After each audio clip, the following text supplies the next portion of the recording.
What's going on, guys? My name is Matt Pinella and I'm here with Norske Tools to show you how to frame a 16-inch on-center wall. Let's get started. Alright, so when we're framing, what we're going to want is 3 plates. You have a bottom plate, also known as a sill plate or a mud sill. You have a top plate, and you have a double top plate. We're going to go ahead and do layout right now. All 3 of these are cut at 6 foot. We're going to pull this top plate, set it aside for now, and lay out these 2 here. This is where people start to get confused. 16 inches on center. You're not going to mark 16. You're actually going to mark 15 1/4 and 16 3/4. What that does is when you get to 4 foot and you have a 4 foot sheet of OSB, 4 foot sheet of drywall, 8 foot sheet of drywall, it's going to land right there and split on a stud. So we're going to keep laying out. We have 16.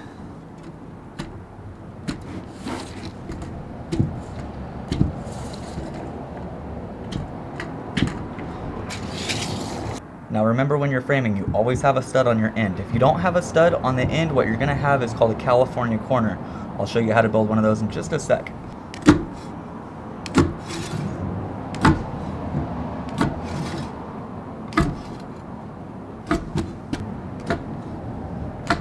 Now, a little fun fact for you guys. Back in the day, framers did not lay out like we do today.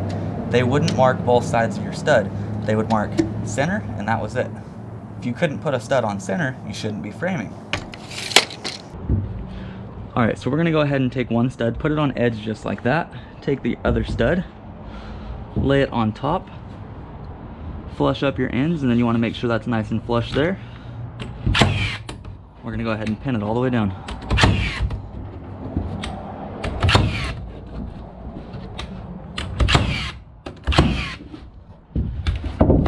Alright, you guys, so now that we've got our bottom plate down there, top plate up here, we're going to go ahead and spread studs in between. So we're building an 8-foot wall. Our studs are pre-cut from the lumberyard at 92 1/4. When you add the 4 1/2 from the triple plates, that puts you at 96 3/4, leaving you a little bit of wiggle room when you go to do your drywall. Let's get to building this thing. Alright, we're going to go ahead and crown all of our studs. And what I mean by crown, you're looking for the bow in the board. Every board that you're going to use in construction is going to have a bow, or what we call a crown, to it. Crown always goes up.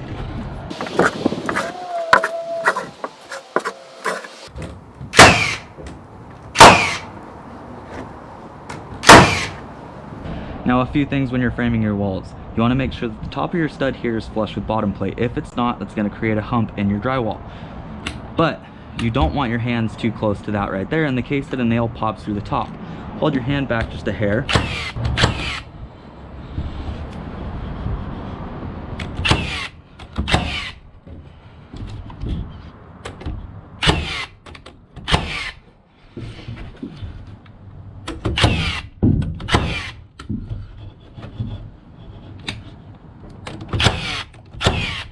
Alright, congratulations. You nailed the bottom of your wall. Let's move to the top.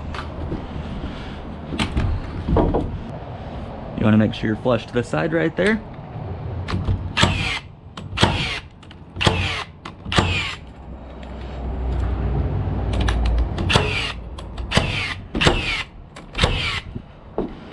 Get these last ones nailed off.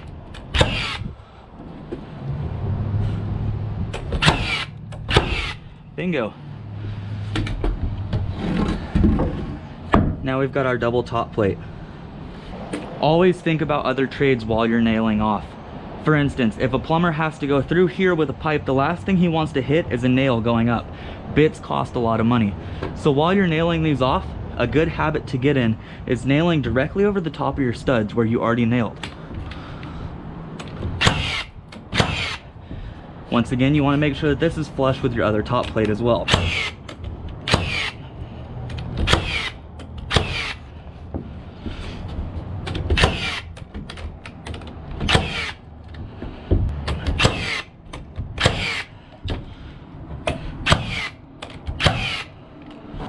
Congratulations, guys, you just put together your first wall. Now, an extra step you can take, some people do it, some people don't, is blocking in between your studs. Now this helps keep studs rigid. This helps when you're lifting walls to make sure that they're nice and sturdy. Now when you don't have blocks in the wall and you go to stand it, you'll notice it's really flimsy. Now I'm gonna show you guys how to block out this wall. As I said though, this is an additional step. You don't have to do it, but I highly suggest doing it. Don't ever want your blocks to be too tight, because what'll happen is you'll notice a bulge on both sides of your wall. So we cut them a hair short. What we call a standard block is 14 3/8. So we're gonna go ahead and cut 1, 2, 3 at 14 3/8, and we'll cut our specials after that. But first, we're gonna go ahead and get our walls laid out for where our blocks go. Some people will run a continuous block line at 4 foot or 4'6".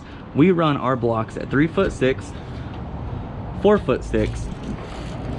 Mark the same thing on this side. We'll go 3'6", 4'6", run a snap line. This is another step that a lot of people don't take. You'll see some guys and they just throw blocks in and go like crazy, but you want your blocks to be straight. Your work is your signature. We're gonna go ahead and cut a few blocks at 14 3/8.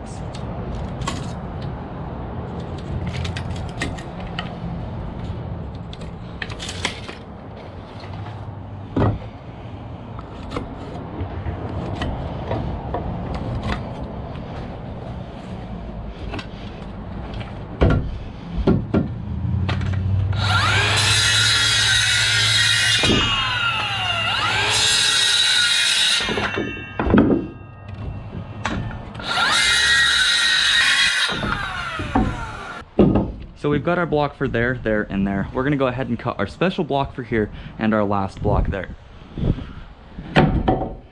Now here's an advanced tip for those of you that have been framing for a little while, or maybe you're comfortable with a saw. I don't suggest this to the people that are building the wall for the first time. So you set your blocking material in here, hold it a little bit off that stud, set your saw up just like this, and run it along that stud.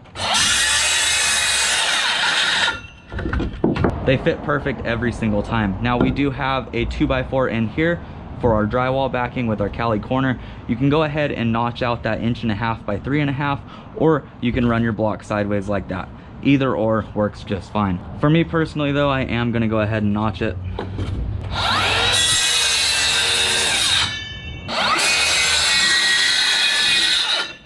So now we'll go ahead and get these blocks in.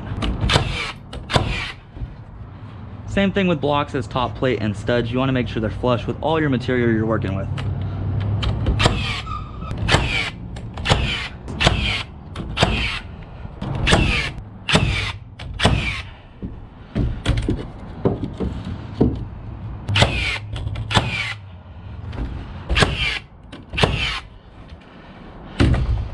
Now I'm going to show you that trick that I showed you over there for nice, quick, easy cutting, except for without the demonstration. So I'm just going to go ahead and make our cut. You'll see how quick that method is.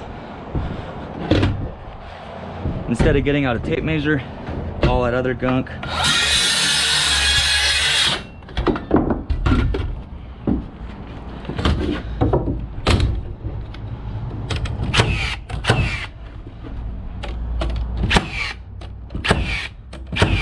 so I want to explain to you guys the reason behind the Cali corner. When the insulators come in to insulate, they can get insulation back into here.